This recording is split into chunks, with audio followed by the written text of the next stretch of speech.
Good afternoon, everybody.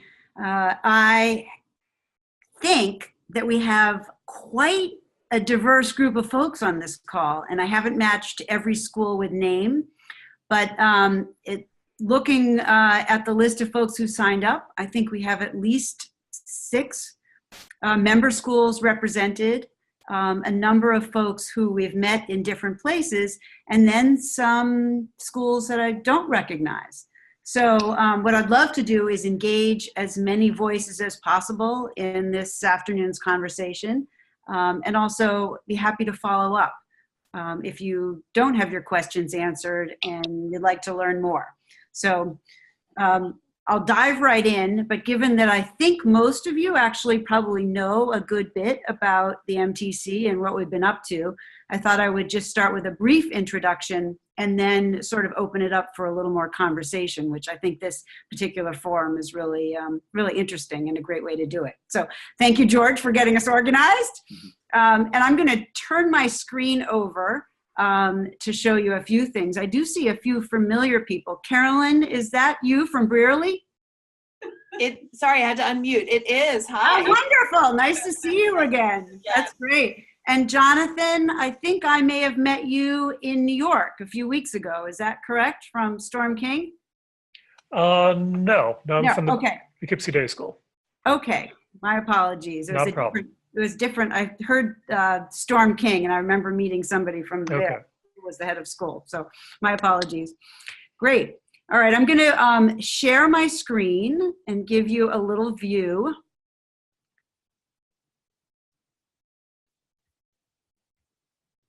Let's see if I can get it started here.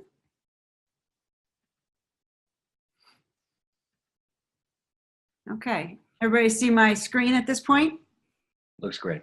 Terrific, good. So what probably is familiar to you is a high school transcript. And this is what a number of our high school transcripts look like. This is one I pulled from a random student who's graduated a number of years ago from Phillips Academy. And it shows, of course, all of the usual things that a transcript might show, the courses the student took, the credits they earned, and of course the grades they earned. And Andover has a 0 to 6 grading scale instead of an A to F grading scale, which is why you see these odd looking numbers at the end. Is there anybody from St. Anne's with us today? Yes. Yes, hi. Hi. And I'm so glad you're here because I think you may be the one school in this group that does not have a transcript that looks like this right now, if I remember correctly. You are correct about that. Wonderful. And you do have courses listed and credits, but not grades. There are narratives that come with each? That is right. Yeah, we have a list of all the classes taken throughout high school, and then X's denoting credit, and then a St. Anne's transcript is never complete without narratives attached to it. Fantastic. I'm a huge fan of your work. Yay. So look forward to jump right in anytime here. I think it's about when Hanover Research did some researching a couple years ago now. I think it was about 98% of high school transcripts, and there are 37,000 high schools in the United States, and about 98% of them have transcripts with grades on them, and Carnegie units and courses. So just to give an order of magnitude, St. Anne's is in a very small group of schools that does not have this format. So I want to take that as one piece, one data point, and then move to a different data point about our current student wellness. And I don't know of any school head right now who does not have some concerns about the pressures on their students for various reasons and in various contexts. But this is something that's very much on the mind of school leaders and teachers as well. So just some data that we've been looking at and gathering about some of the things that are interfering with learning for all different reasons, and that seem to be getting worse over time. And I'd be happy to answer more questions about this, but just to lay a little bit of context for how we might get to thinking about doing things a bit differently. I'm going to make the case briefly, and my apologies to those of you who have heard me or Scott Looney give this talk before. This is the short abridged version. But our current transcript and the current way we report student learning is actually not something that is terribly old. And it really goes back to the late 1800s, and this is familiar to almost everyone, of course, when the Committee of 10 decided, for good reason, that it was important to begin to standardize what the curriculum would be in American high schools. So that was about 1894. First letter grades actually didn't appear until 1897, Mount Holyoke College, and that was the first time that courses had letter grades on them. And then, of course, the Industrial Revolution, and particularly in the United States, with waves of immigrants coming in, Frederick Taylor published the Principles of Scientific Management. And this was really, as many of you know, a seminal piece in terms of how businesses were managed, how factories were managed. What became interesting was that this then was applied to schools. And John Dewey, of course, had one frame of reference. Taylor had another. And the history of schools really, it would indicate that Taylor won that battle, and that schools became more like factories and less what Dewey suggested they should be. And that was an opportunity for mentoring and experiential learning. Multiple choice tests appear shortly thereafter. And then in the early 1900s, of course, the first SAT appears, which is a multiple choice format. So this is really my understanding of the history of how we ended up with what we're still using in the year 2017 in the vast majority of those 37,000 high schools in the US and indeed across the world. I don't need to share, I don't need to highlight too much of this, but there are a number of absurdities that put us in a difficult situation. Anything else that anybody wants to add to possible things that you're thinking about that interfere with learning?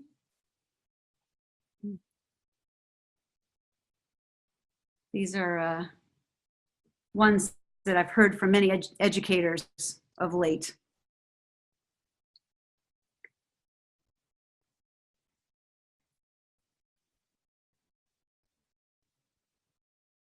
The idea of seat time is one that I want to return back to in a minute.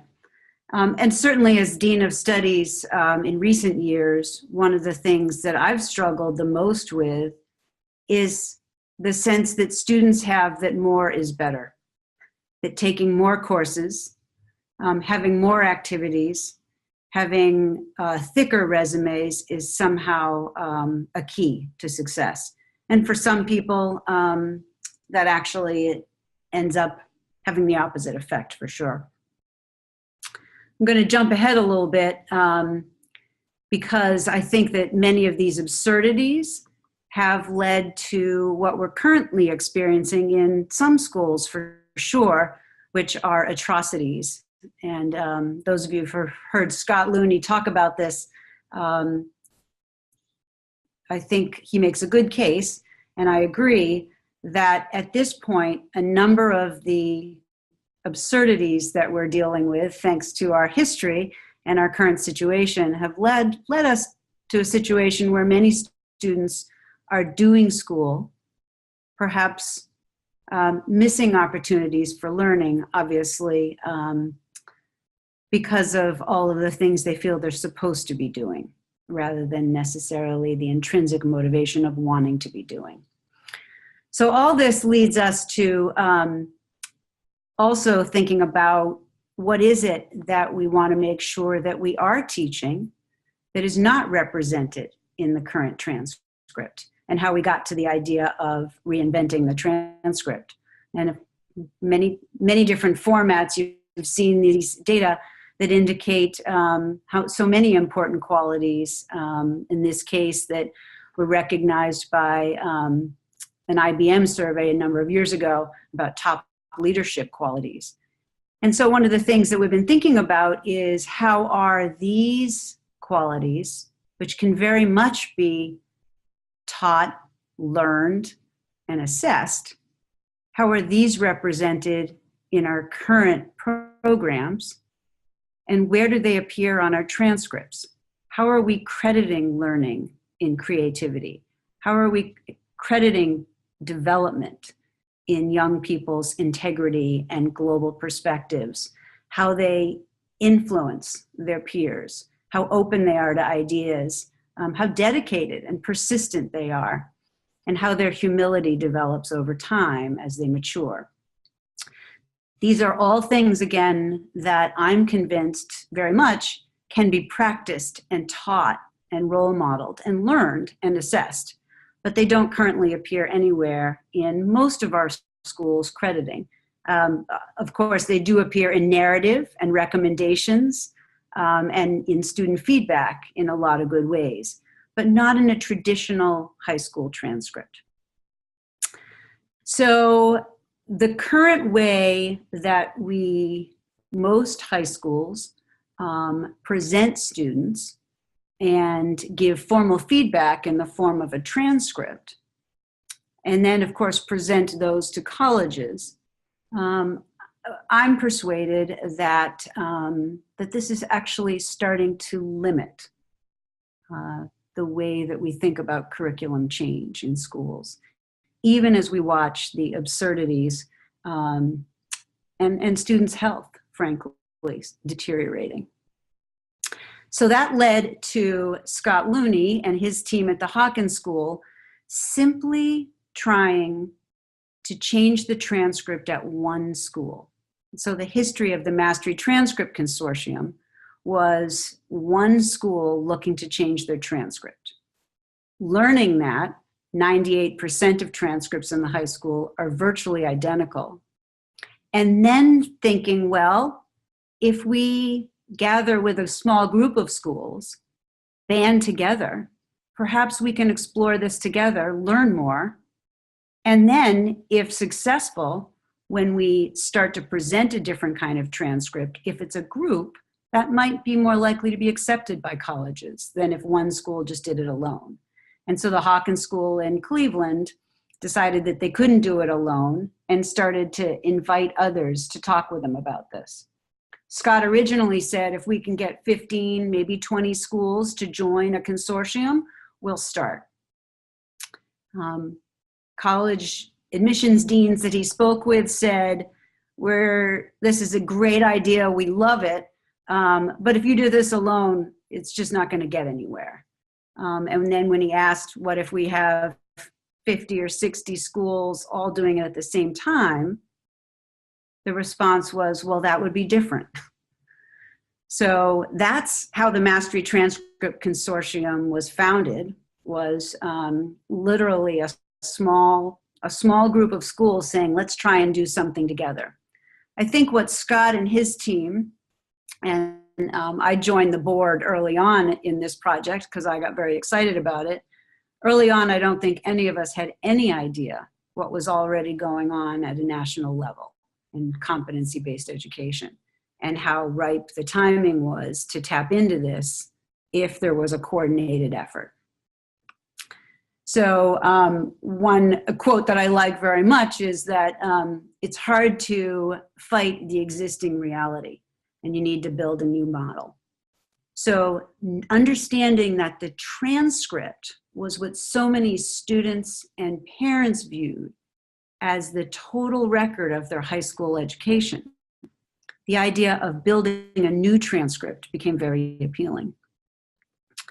So at this moment, out of that goal of getting small number of schools together, today there are 160 schools who've joined the Mastery Transcript Consortium, with 5 or 6, I believe, on the call right now, and delighted to have you chime in a few minutes about why your school joined.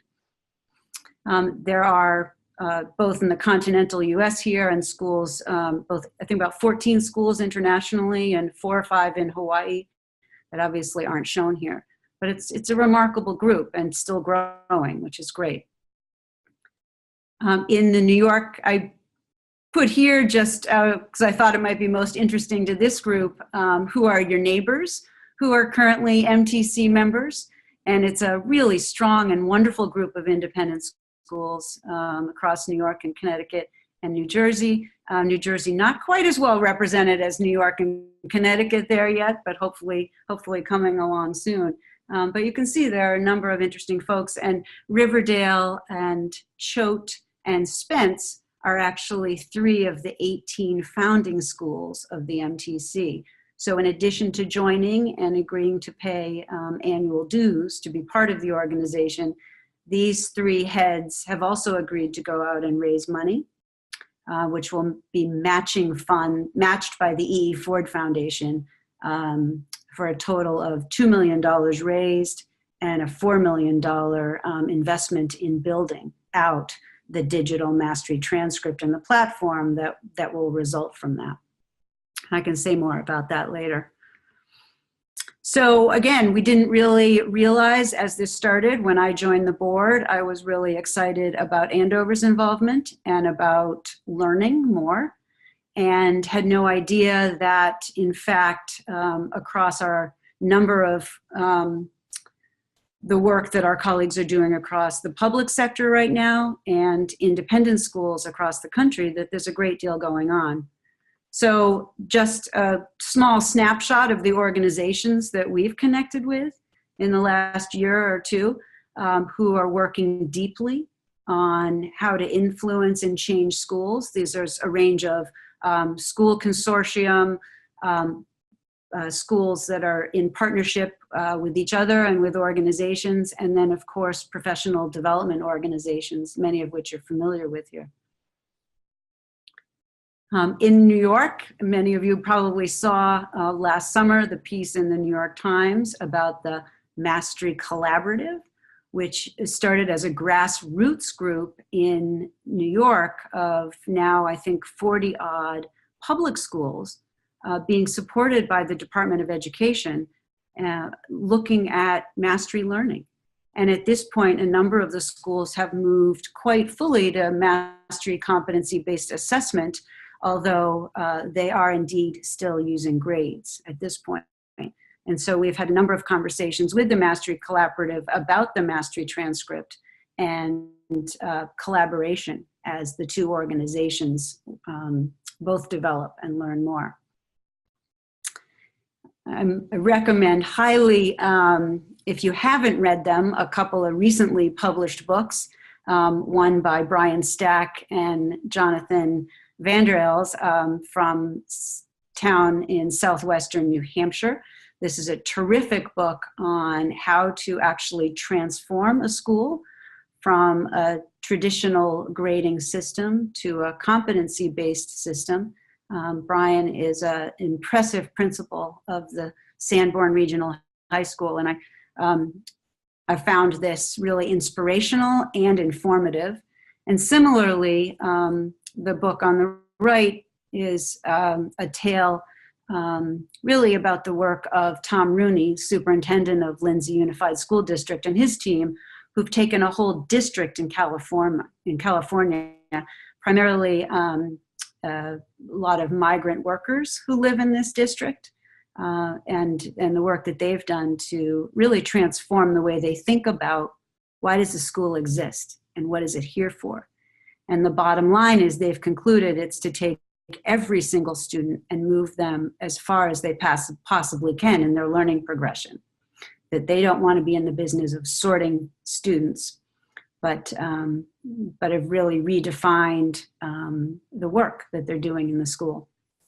And Windsor Locks, Connecticut is a fascinating district in Connecticut where they've moved away from traditional grades and to a competency-based system. They're currently using a 4-point rubric system for all of their assessment and reporting, and not just on traditional, what you think of as traditional academic subjects, but also focused very much on skills what I call mindsets and habits of mind.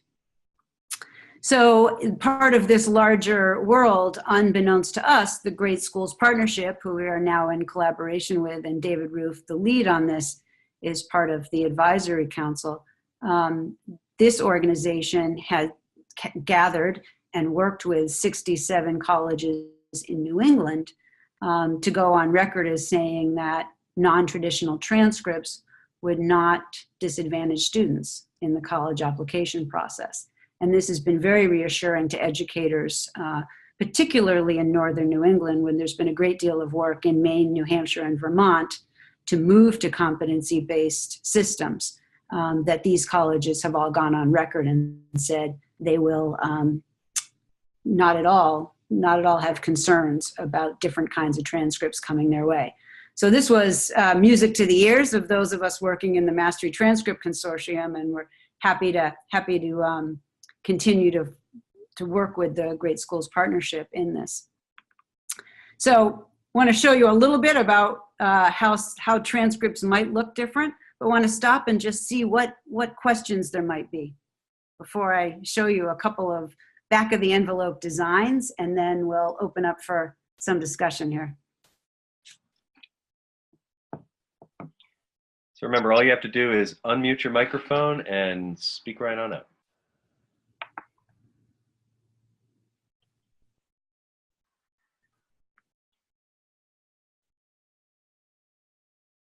Well, I'd love to hear then, just briefly, what are some concerns that you have right now?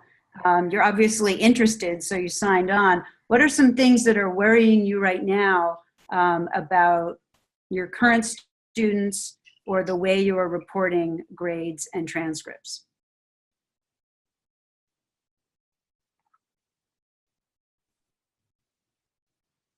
So listen, this is Lorenzo Krakowski at the Calvin School in New York. Hi. I have a couple of questions. Our school actually moved to a different schedule about 7 years ago, which I think addressed some of the concerns that we all have, particularly about wellness and mental health and pacing and actually aligning what we do with what actually happens in the world around, you know, a more holistic, integrated way to be.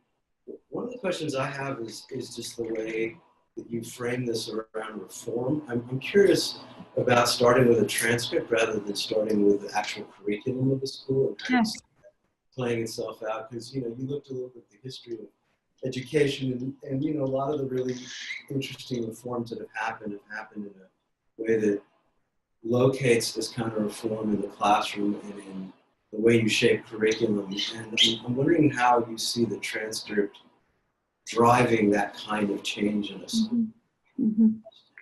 I would just love to hear a little bit about that. And then I'm also just interested in the notion of how you quantify some of the characteristics that you described. So, you know, all of the things that you put up there that are wonderful. I mean, I think the notion of recognizing and crediting a set of personal qualities and skills and characteristics that we all strive to is brilliant. But I also wonder the degree to which, how do you do that in a way that feels holistic and fair and equitable? Mm-hmm. What about students who are naturally introverts? What about students who are not necessarily inclined to evince some of those leadership qualities? And what about some of the things on that list that just personally I didn't see? Empathy, kindness, you know, the ability to facilitate, the ability to follow, the ability. Yep. So, you know, I'm just kind of interested in that part of it because I think what you're proposing is a really interesting shift, but it still begs a lot of the same questions that a more traditional way of testing does in terms of bias and then who gets rewarded for what kinds of things and how do you instill that? And so there's a standardization that is still there that may be necessary. But those are the kinds of things that I'm thinking about. Yeah, good. Those are all really good questions, and I want to make sure to address them all. I think the first thing I might want to clarify is I'm going to look at these models and talk as we do that. But I want to first be clear that this is really very early design. We're actually midway through a fairly intense several-month design process with a firm out in Seattle. And so whatever you see here, don't get too attached to it as, oh, this is what a mastery transcript looks like. But I want to go back. Daniel, I'm not sure that's your name, though. Who was asking the question? It was Lorenzo. Lorenzo, thank you. Who's also a captain. Who's named Okay. on our So, screen, so. well, I want to just clarify a couple things. The first is that when we start to, we've looked at a bunch of different models. And this was a silly honeycomb model that no longer exists because we're not honeybees. And then a bar graph, which doesn't really exist, didn't float my boat. So that one I haven't seen in a while, but I put it up here because it's an interesting example. This is one that was on our website for a while. And it was the categories here. So the reason Lorenzo, I'm coming first to answer one of your questions. We're calling these mastery credit categories. So the idea of the mastery transcript is what replaces grades are mastery credits, right? This first example that we put out on the website after the honeycomb one was dismissed and the bar graphs we didn't like,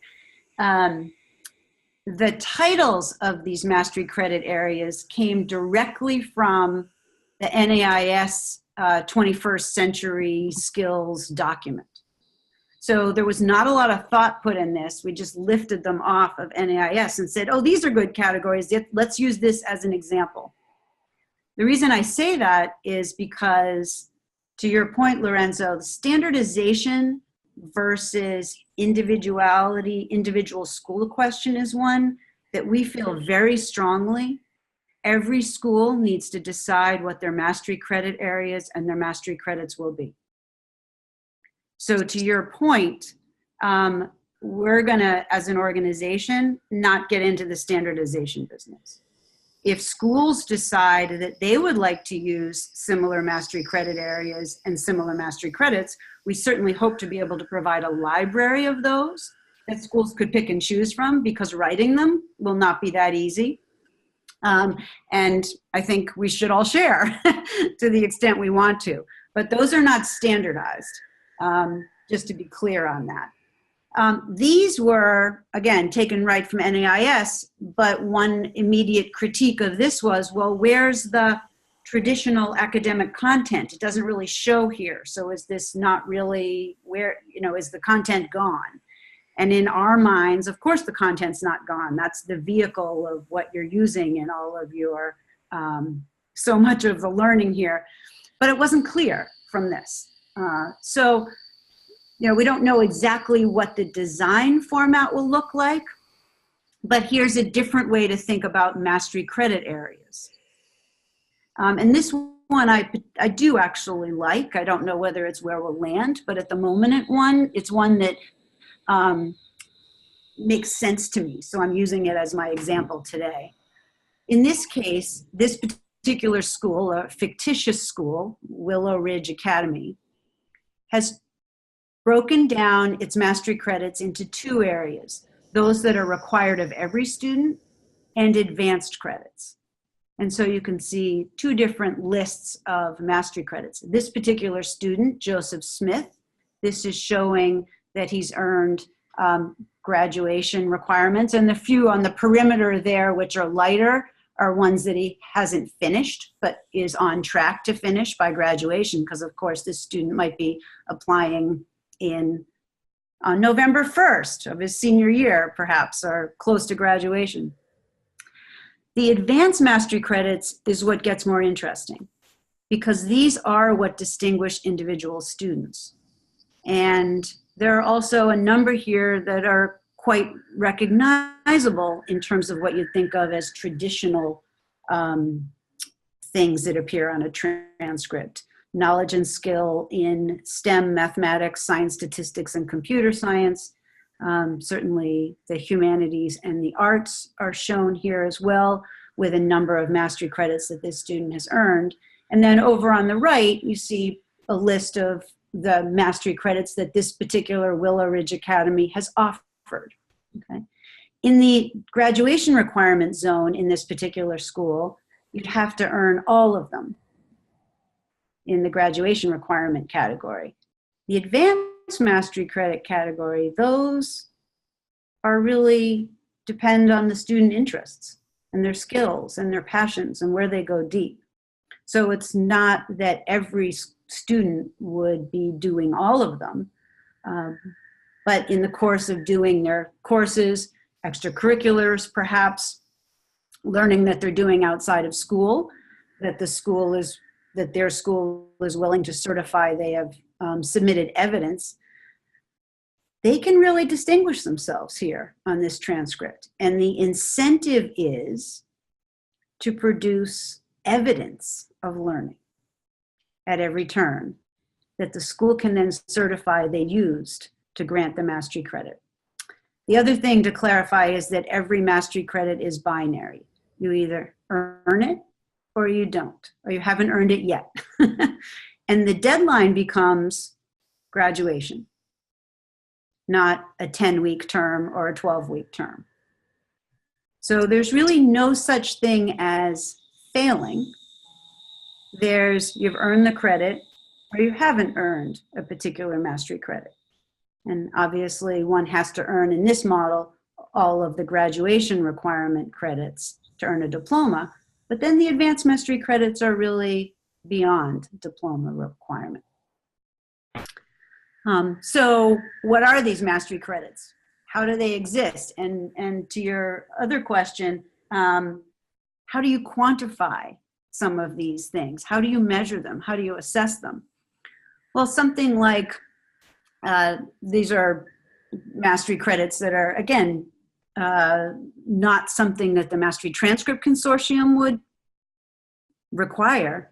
Every school, I mean, each of your schools could come up with your own mastery credits based on your mission and your student body and what you and your faculty decide are most appropriate. But a couple that are rather unusual here might be something like mastery mindset and agility and ambiguity. And this transcript is live. It's a web page. So when you click on self-directed learning, which is something that we're finding is key to success in all realms, you click on it, you would see, oh, here's the school's definition of self-directed learning. Here's what agility and ambiguity means. And here are the kinds of evidences that the student could submit. Work from courses, product from a co-curricular activity, feedback from a teacher, coach, advisor, some out-of-school references and feedback that all might indicate the student has developed some agility and ambiguity. And then perhaps some examples are attached. The evidence of the student work is attached.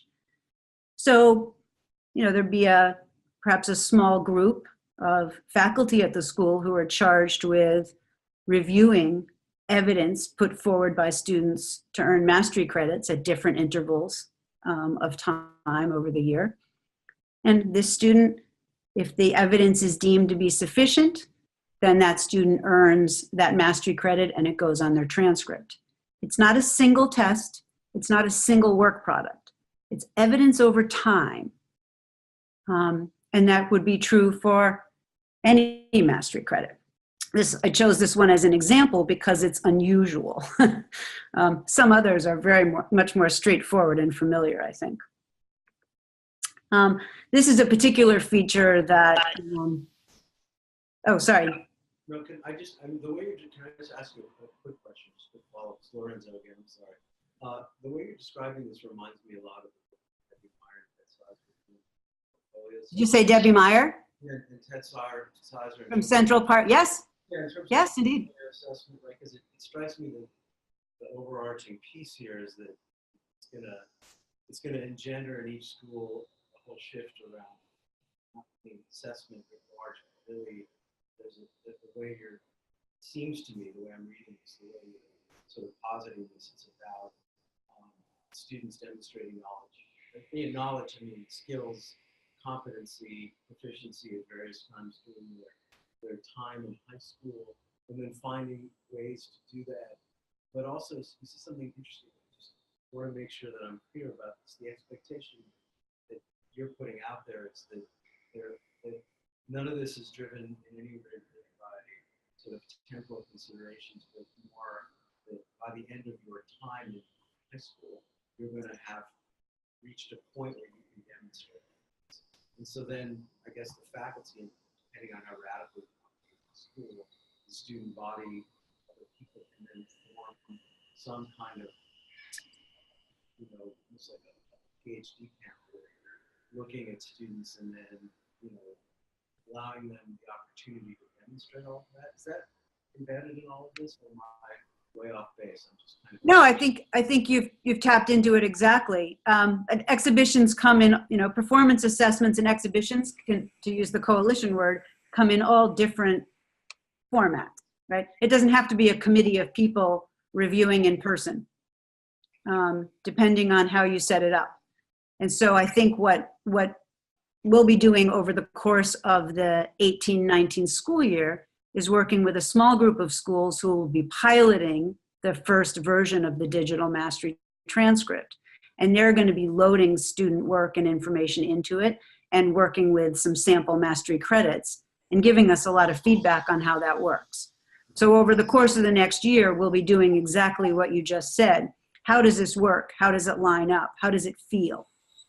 And then we'll certainly know a lot more. But to your point, I think that you're absolutely right, that it's about students presenting evidence of their learning. And the Mastery Transcripts definition of learning, I think, would include some transfer, that you can take content, skills, your habits, and apply them in a new situation. That's why evidence has to be over time and more than one artifact to earn a mastery credit. It's not simply a test. Thank you. So this is a feature I particularly like. I don't know whether it'll end up on the final version, but it featured advanced credits. So students are very interested in being recognized for who they are and how their strengths can be highlighted, particularly as they're thinking about applying to college or for jobs or internships or whatever. And so having a feature here where a student could decide, these are the 6 mastery credits I'm most proud of. And if anybody looking at my transcript, this is, cares to learn about me, these are the 6 I think they should pay the most attention to. And so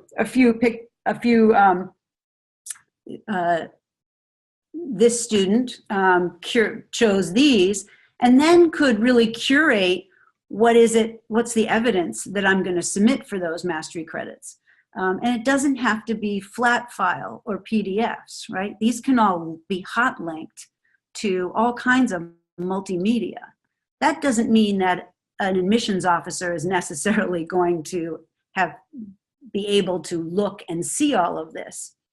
But what we know from talking with a bunch of college admissions folks who are very thoughtful about this, by the way, is that for students who are clear, they're, a college that has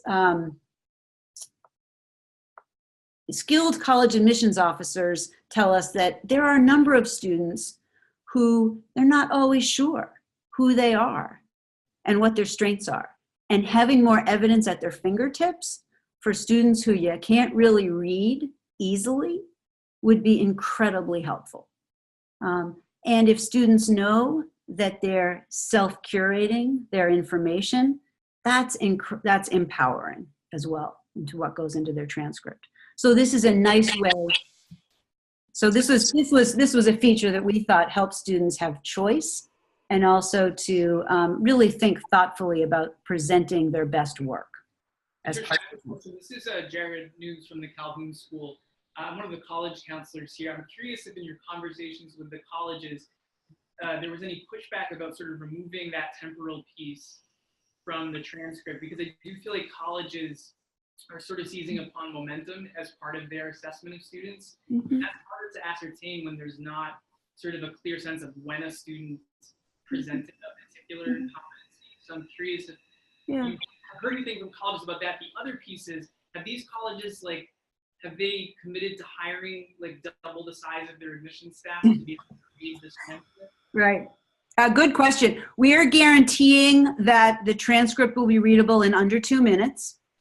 And, you know, that's something that this is only scalable if the transcript remains something that does not overburden college admissions offices. So that is something we're very aware of, because they're not going to double their reading staff. So what, if done well, and we think we can do this well, this may eliminate need for other parts of applications. If there's a lot of evidence of student work 2 clicks away in the transcript, and there's feedback on some of that student work from teachers over the course of students' high school years, that may diminish the need for teacher references. It may eliminate long lists of extracurricular activities. It may change the way over time college applications work. That's going to be an iterative process with our colleagues in colleges to figure out how that works. So once we have some prototypes with student information loaded, we'll then be visiting a whole lot of college admissions offices, and we've had a number of folks say they'd be eager to work with us on this to figure out, how does this work? Can you read this quickly enough? Because that's really important. And to your point about the temporal question, you know, I'm not so sure that in the end that is going to be so important, because I think what colleges really want to know is, who are the kids who are going to be landing on our campus, and are they prepared for our program, and what's the composition of the student body that we want on this college campus. So, you know, that's whether they mastered certain skills when they were 15 or 17, I'm not sure is in the end going to be as important about whether or not they're prepared for that, to attend that college. So it's an interesting question, and that I think it will continue to be something we have to think about. I'm going to just jump ahead here with the Grant Wiggins definition of mastery, which is the one that we're focused on and will be advising member schools to focus on as they start to design their mastery credits. And a number of member schools are thinking ahead to this work, and some have already started to develop mastery credits, but thinking deeply about using new skills, new content in different ways and through performance tasks.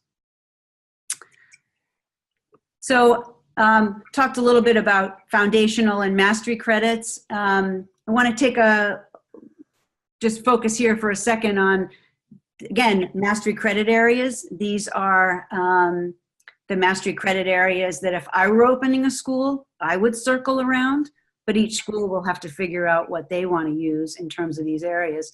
Looking across a whole bunch of different organizations who've done a fair amount of work on this, they usually come out in some things similar to this. I'd be curious what other folks think about that. And so I just wanted to also now see if we could take a little time, and I'd love to hear, what are the things that are working really well in terms of the development of your own programs, and what seem to be the barriers at this point to expanding to more problem-based, community-based, interdisciplinary work in your programs.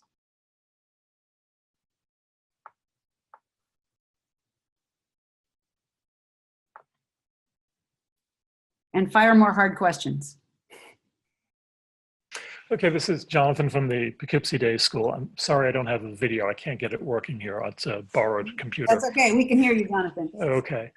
So I don't know, I'm trying not to be a person that couches a comment in a question, but I think there really is a question, or maybe a concern. We do written narratives and a kind of a checklist that goes with it. But myself, I place most of the emphasis on the narrative. And what I value about that is that it lets me say subtle things about students that a grade would never let me do. And what a question I have, and really why I'm here, is I wonder how much better saying, we have these 6 categories and there are 3 credits in this or 1 credit in that. Is that what the advantage of that is? And as part of that, and maybe this is also addressing the question that you just posed, what's working, what are you concerned about? What we're concerned about is that the narratives are not fully read and internalized, that we're saying important things, but it's not getting across. And again, I wonder if the chart and being clickable and going to other descriptions, other content is an effective alternative to that. Well, I think you're exactly right, and it sounds like you may be in that very small cohort of schools like St. Anne's that does not currently have grades on a transcript as well. That's correct. Okay.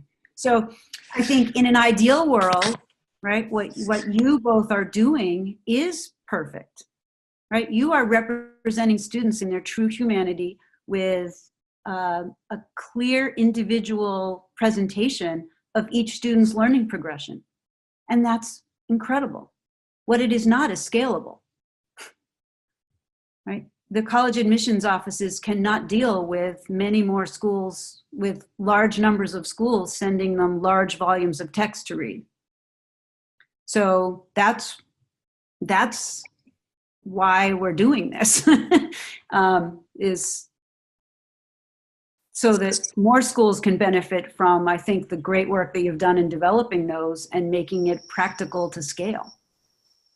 And taking the time, and going back to the temporal point, taking away the sense that school is about passing and failing. And right now, for most kids in schools where there are grades, there are A's and there are not A's. And so that compression of our existing grade scale, which was never a good idea, has made it really a terrible idea. Okay, that's a helpful perspective. Thank you. Can I jump in though, if you don't mind? So I agree with you completely with the A's and not A's piece. How will we then avoid if it's, and I understand the binary nature of it, but at least that graph you showed, did those graphs indicate that you could have a little versus more versus more versus more? Is that am I understanding that correctly? Well, I think that if schools go with foundational mastery credits that are graduation, everybody, you have to earn those, right? Okay. And then my advice to a school would be to have more advanced mastery credits than any individual student could possibly earn. So that, and they're hard to get. You have to show evidence over time. So you're doing your courses, you're doing your activities, and from all that, you are presenting evidence for the mastery credits that match the work you've been doing the best. Or perhaps you gear some of your work towards some of those mastery credits. So I think that there'll be some students who probably earn more advanced mastery credits than others, but I think it would be important to design them in such a way and make them hard enough to earn that it's not a Pokemon activity where you got to catch them all. So that, I guess that's my concern. Like, how do we avoid replacing the A's? We want to get rid of the A's versus not A's, and I have to get all the A's with, well, I just have to get all these credits. You make it hard enough to get, I think what I'm hearing you say is you make it so hard to get, so hard to get them. My concern is it's just going to, well, not concern, but my thought is it's just going to be replaced with a system where the colleges are just going to say, okay, this kid's got 9 of these things. This other kid's got 5 of these things. We're gonna take the kid with 9. It's just gonna be replaced by a different system of quantitative evaluation based on what seems awesome. Like, I think this is wonderful, and I think it seems better, right? I'm not disagreeing with that. No, I think you have a reasonable caution there. And again, I think it's going to revolve that. The answer to your question is, what evidence will a student be required to present to earn a mastery credit? And is it possible to earn twice as many mastery credits, advanced mastery credits as another student? Really, if you to please the question that we're considering here, that I've been wondering the same thing, and I want to add to that the question of avoiding what you mentioned as one of the atrocities of more and more and more. Yeah. The advanced credits would only just perpetuate that syndrome. Mm-hmm. And I wonder how you avoid that. Yeah, I think we're going to have to figure that out. And again, my hope is that the evidence that students put forward, right, is earned over time. So finishing mastery credits is not something you can do very quickly and move on to new ones. So will some students earn more advanced mastery credit than others? Absolutely. Just as now some students take more courses than others. But I don't think it's going to be a situation where you can rush through them and not really show evidence of the deep learning and growth within each one. And if some of the mastery credits are things like resilience and love of learning and empathy and sharing, collaboration, if students are really going to the mat to produce evidence of development of those skills, that's okay with me. But your caution is a good one, and I think we'll have to work through that. Thank you. In the interest of time, I just want to point out we have 5 more minutes, and so Tricia, just as the clock person here in the room, I thought I would mention that in terms of yes. So I know that a number of schools actually know a lot about the Mastery Transcript, and some others perhaps don't. So my apologies if I've glossed over too much in the way of introductory, and I wonder if there are any other questions that are sort of burning, that something just doesn't make sense.